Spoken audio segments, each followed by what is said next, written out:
Lecture de la compilation post-mortem des écrits de Ellen G. White intitulée Message choisi, volume 2.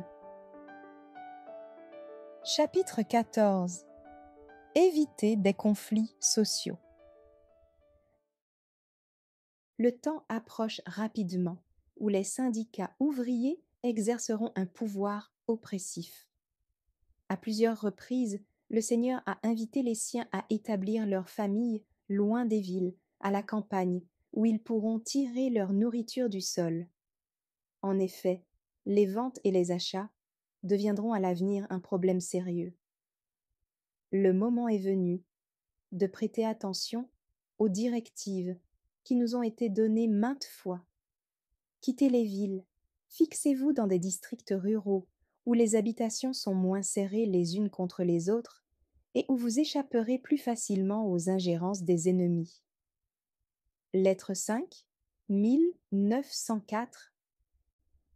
Éviter les luttes de partis.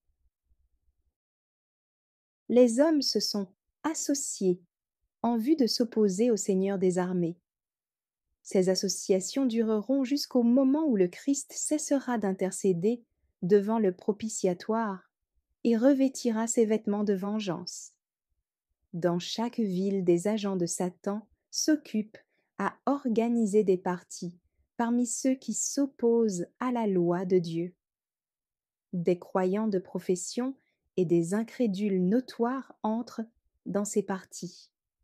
Ce n'est pas le moment pour les enfants de Dieu de se montrer débiles. Nous ne pouvons nous relâcher de notre vigilance un seul instant.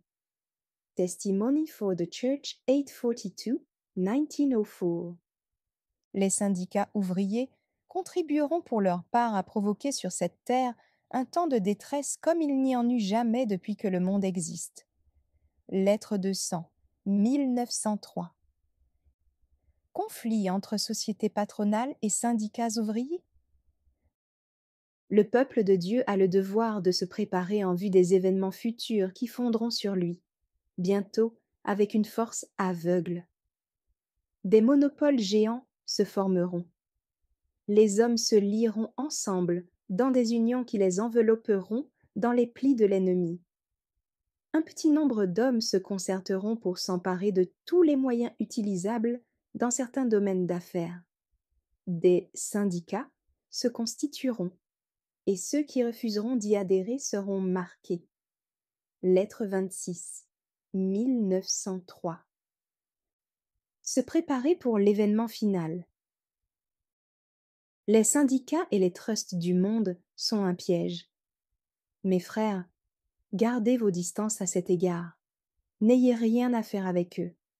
À cause d'eux, nos institutions rencontreront bientôt des difficultés à opérer dans les villes. Voici mon avertissement. Éloignez-vous des villes. Ne construisez pas des institutions sanitaires dans les villes. Apprenez à nos gens à quitter la ville pour la campagne où ils pourront se procurer un peu de terrain et s'y construire un foyer pour eux et leurs enfants. Nous devons avoir des restaurants dans les villes, sans quoi ceux qui y sont employés ne pourraient atteindre le public et lui enseigner les principes d'une vie saine. Pour le moment, il nous faudra également avoir des lieux de réunion dans les villes. Avant longtemps, les villes seront troublées par tant de luttes et de confusions qu'on ne pourra plus en sortir, même en le voulant. Il faut nous préparer pour de tels événements. C'est là la lumière qui m'a été donnée. Bulletin de la Conférence générale, 6 avril 1903. Gardez notre individualité. Des années durant des lumières particulières m'ont été données pour que nous n'établissions pas le centre de notre œuvre dans les villes. L'agitation et la confusion qui remplissent ces villes, les conditions résultant des syndicats et des grèves gêneraient considérablement notre œuvre. Ceux qui sont employés dans diverses industries, on s'efforce d'en faire les esclaves de certains syndicats. Ceci n'est pas en accord avec les plans de Dieu, mais avec les plans d'une puissance que nous ne pouvons absolument pas accepter. La parole de Dieu s'accomplit. Les méchants se lient en gerbes prêtes à être brûlées. Il nous faut maintenant utiliser tous les moyens qui nous sont confiés pour donner au monde le dernier message. Pour cette œuvre, il nous faut préserver notre individualité. Abstenons-nous de nous unir à des sociétés secrètes ou à des syndicats ouvriers. Soyons des hommes libres en Dieu, regardant constamment au Christ pour recevoir ses directives. Tous nos mouvements doivent être déterminés par le sens de l'importance de l'œuvre, qui doit être accomplie pour Dieu. Testimonies for the Church, 784, 1902, à l'encontre du décalogue. Ces syndicats sont un des signes des derniers jours. Les hommes se lient en gerbes prêtes à être brûlées. Même s'ils restent membres d'Église, ils ne peuvent garder les commandements de Dieu en faisant partie de ces syndicats.